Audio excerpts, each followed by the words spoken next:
Welcome back. I'm Star Connor, and joining me today is Stephanie Gondula from the Sanctuary. How are you doing? Great, Star. How are you this morning? Good, good. I am so excited to be talking about this today. We are talking about the research that's going on with the lakes, and you guys just completed phase 1. That's exactly right. We have quite a big project going on this summer through a grant from NOAA's Office of Exploration and Research. And as you just said, we completed phase 1 of the project. It's hard to believe. I mean, it's not even May yet, and we've got a big chunk done. So there's 4 phases in this project, and the overall goal is to identify cultural sites, archaeological sites, of course we mean shipwrecks, and then rapidly, more quickly than we've done in the past, assess them. So that means actually ground truth them, put divers on these sites to characterize them and get some documentation. And the cool thing about this project is we're using different technologies to look for these sites and also taking advantage of different partnerships. Right, and what are some of the technologies you guys are using during these phases? Great question. So phase 1 was surveying the shallow waters of Thunder Bay National Marine Sanctuary.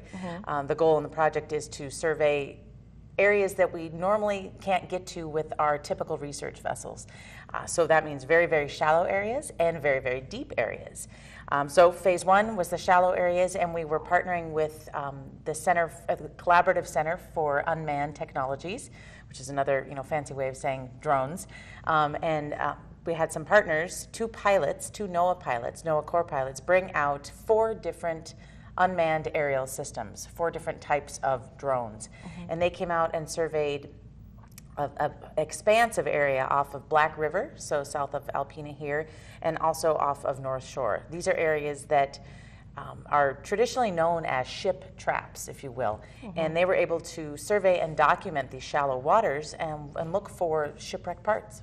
Okay, so where are some of the visitors coming from that are doing the research part? That's a great question. So the folks that were the drone pilots came from California, also partnering with Oceans Unmanned, which is a nonprofit all about exploring and protecting our ocean and Great Lakes. And then we've got partners coming up. The University of Delaware is coming to join us for phase 2, and Michigan Technological University is coming to join us for phase 3. And these are our deeper surveys using side scan sonar and another acronym, an AUV, which is an autonomous underwater vehicle. So pretty much an underwater drone that you send out into the water. And then we have our phase 4 is the diving part of the project, where we go and put eyes on these targets that we found in the previous phases.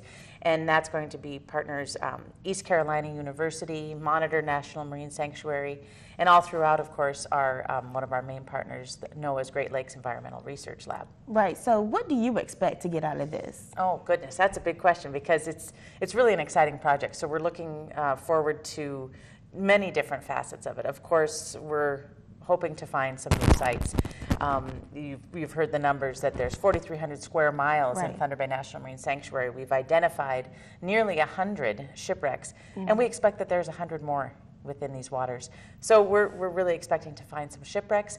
We're also expecting and have done so, really build upon these partnerships with these institutions, these universities, different agencies even within NOAA, build upon these partnerships and their expertise with their technologies for future projects. Right, well thank you so much, like always, for coming in. And you guys tune in, because sports is next with Michael Gilbert. Stay right here.